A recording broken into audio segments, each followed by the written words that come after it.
it's very much like a Da Vinci Code type of thing that now this is all stuff is coming together. It all just makes sense. So at the end of the day, we're gonna talk about XQC getting banned again. It's his fourth ban. All right, XQC is not the least controversial person on the platform when it comes to bans. However, I think it's important to understand that content creators that are at that caliber often need to push the limit in order for them to be who they are. And a lot of times that popularity begets that kind of response. So that said, I think the best thing to do right now is just to outline real quick, since we have a timeline, exactly what happened. 'Cause this seems to be very hard to get, and we had to do a bunch of fact checking to get here. So to start off, there was a Fall Guys tournament hosted by Twitch Rivals. This was a paid tournament. And and the first thing that triggered this was Dr. Lupo got a free win basically because of stream snipers early in the tournament. So XQC saw that and thought that he would stream snipe the tiebreaker for third and fourth place in the tournament. So initially, he thought this was just for fun. Some people think that like he's intentionally malevolent. I just don't think he's that kind of dude. I think he's a dude, like he's pushing the boundary for content, right? And to him, it's funny. So he jumped into the game, which was a public lobby, and he held Angry Pug, who was on Dr. Lupo and Tyler One's team, down. Now, it's kind of important to note that this didn't actually change any outcome for the win or loss, because enough people on the team qualified at the end anyway. Because in Fall Guys, you've got to get a certain number of people to the end. So XQC thought it would be funny, and at this point, this is like where the drama starts.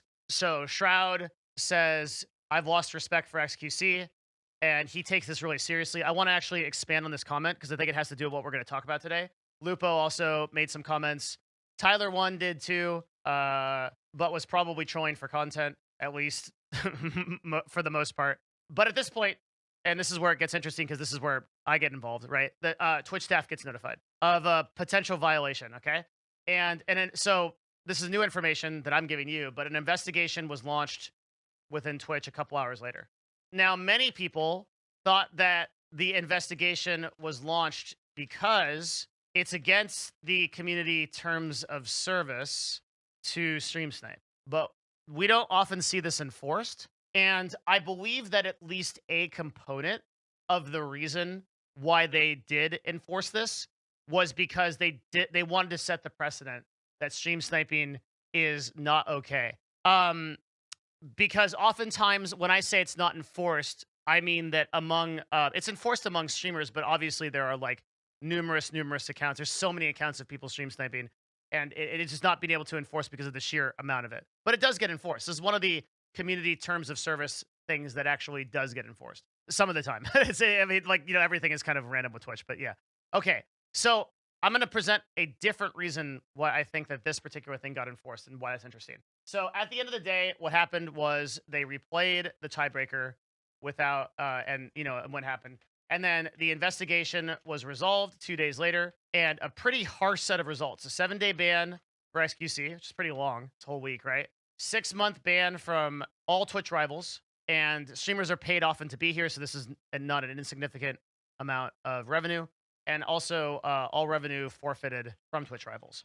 So since I think we don't need to spend a lot of time covering the ban itself, the drama behind it, that's for you to think. Either you think that XQC was like really bad for doing this, or you think it was just in fun and games or whatever. And maybe that comes down to like whoever you ally with the most on the platform. I don't personally care about that. I'm only kind of invested in it from a business standpoint.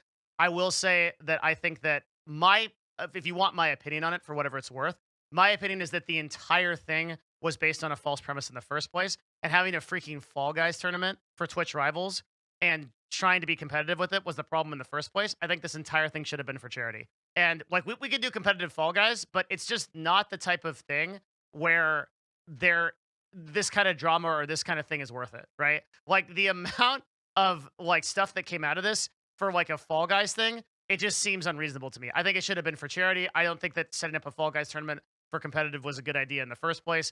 It's very clearly RNG, and the amount of money that these guys were like a lot of these guys that were the top streamers in these categories were going over, right, for like an RNG based thing in a public lobby. In a public lobby of Fall Guys, right? I think we're taking jelly beans a little bit too seriously, okay?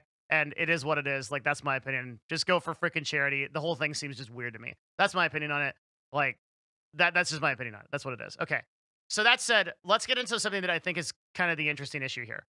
There was two things that really surprised me about this, and there were two things that made me make this talk, basically. Okay. The one was the 7-day ban on XQC, which is a long time, especially for a top content creator, and especially right now, when Twitch is going through a lot of like really weird stuff. So I thought about that.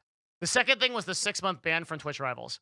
And then the third thing, I said there was two things, it was actually three, I just lied to you. But the third thing was this statement. So Twitch Rivals says, at GlitchCon, our player conduct rules were violated. We require all participants to abide by the same rules in order to play in a tournament. As a result, XQC has been issued a temporary Twitch account suspension and a temporary Twitch Rivals ban and forfeited associated prize money. During a Twitch Rivals tournament at GlitchCon, XQC violated our official tournament code of conduct and gameplay rules. Competitive integrity is important to us, and we expect all players to exhibit good sportsmanship and maintain respect for each other. His action will result in a temporary ban from Twitch Rivals tournaments and forfeiture of prizes for the events. Additionally, for violating Twitch policies, he has been issued a temporary Twitch account suspension. And then you can read the ruling. You can see at the code of conduct the specific link to where he didn't obey the rules and the ban. And then there was a separate ban, basically a separate interaction that went on that determined that because he was against the guidelines of community service, that he was going to be banned from Twitch for a while. So there is a very interesting thing here. And I want to take you back a couple of years to a point in time that was about 2015. In 2015, esports accounted for about 25%, I believe was the number, of viewership on Twitch as a whole. This is back in the day when there weren't like 70K Andes or like 120K Andes, like when Hassan does a stream about politics or something like that, or like an election coverage or something. This was a really interesting time when this is before like ESL did some of their deals with like Facebook, and like there was like, you had CSGO here. You had Smash. You've always had League of Legends, but League of Legends was like a prominent force, and they were it was pretty crazy. So esports accounted for a huge amount of the platform. There were a lot of different esports that were going on here, and when that happened, there was Dota. There's all kinds of stuff.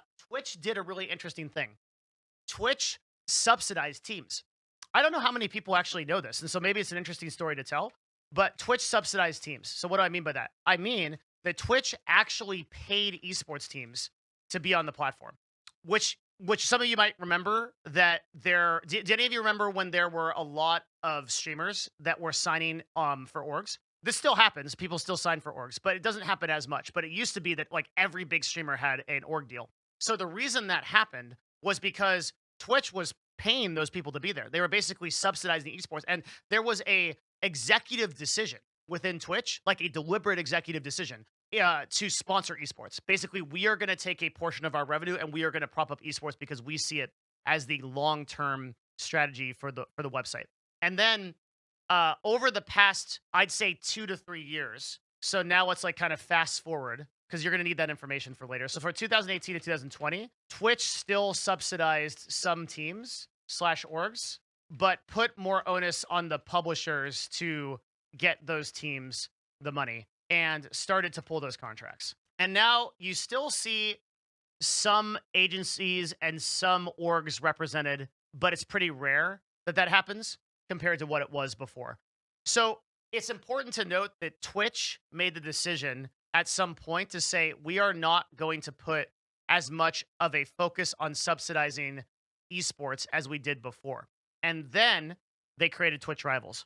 This is about the time now we're getting up on Twitch Rivals. Twitch Rivals, did I do a video on it? I did a talk on it. I know I did that 100%. I might have done a video on it. If I didn't do a video on it, then suffice to say that the summary of that talk was that I believed very strongly that Twitch Rivals would change the face of esports, and I thought it was an incredible opportunity for both collegiate and esports in general, particularly to give a lot of broadcasters and content creators new opportunities in esports that weren't there before. And it turned out that that happened, right? That's exactly what has happened.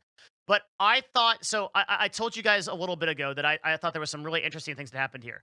in a formal investigation, a 7-day ban, a 6-month ban from Twitch rivals, and really important in this statement was you're seeing one ruling which gives him a punishment for Twitch rivals, and an entirely separate ruling from Trust and Safety that gives him a punishment for cheating in an online game, as is the community service violation.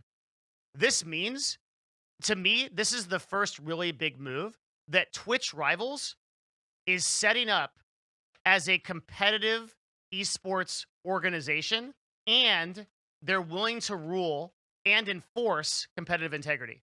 This is really interesting because this makes Twitch rivals look a lot more like a ESL or a League of Legends type publisher type thing or a CDL type thing. And the reason I wanted to make this talk is because this is what I noticed in this. I didn't see anybody else talking about this. Everybody else was talking about the drama. They're just talking about, like, should XQC do this or not or whatever. But no one realized that this is like a pretty significant move for them to do this, right? They had a separate ruling body enforce a ban based on competitive integrity for a player. So that's actually pretty crazy when you imagine it. And now I'm seeing some people in chat live that are like, oh, they're getting it, right? They're like, oh, this is pretty crazy, right? So if they're willing to enforce competitive integrity over what's going on, this has a lot of implications on esports in the future. And it makes sense now that I've given you all the information, doesn't it? That, like, they pulled their support from actual esports teams because they are looking to become more of a governing body on esports as a whole. And that obviously benefits them because they don't have to work through publishers. So if they actually own the means of hosting these tournaments, which the publishers can't really stop because all of the viewership happens on Twitch anyway. So League of Legends, from a purely IP standpoint, can be able to say, like, hey, you can't do Twitch rivals for our game or whatnot, right? Anybody can do that. But they may not want to because Twitch rivals is going to have so much viewership and can be able to engage streamers. What Twitch is trying to do with this move is a business move to own the content and to own the tournament creation. That's why they're doing this. And this move with XQC shows what that is, right? The 6-month ban from Twitch rivals is a policing move on competitive integrity. It even says that. Competitive integrity is important to us. We expect all players to exhibit good sportsmanship. This reads like, doesn't this read like a Riot Games ban? Like when Riot bans somebody, and then if you look at the recent product that they did, which is called Twitch Versus, and we talked about this. Let's read exactly how this reads, okay? And all of the pieces are going to fall together. A look into the future of esports on Twitch. Okay? Now you see they are also building competitive tools to actually build the tournaments that they want to control through Twitch rivals. Now all of a sudden this all makes sense, right? So Twitch is making a move into esports, and I don't think anybody sees it, right? Twitch, and so for the people that are saying, oh, like, well, this is a weird thing to do over Fall Guys, I think you're missing the point. Because it's not about Fall Guys. It's not about Fall Guys as an esport. It's about the fact that they made a competitive integrity ruling on any game. Twitch Rivals isn't just Fall Guys. Twitch Rivals is a bunch of games. And that in itself supports the idea. It's making a big statement that they are going to be controlling the competitive integrity in the future of these tournaments. Twitch is trying to move into esports. That's what's happening, right?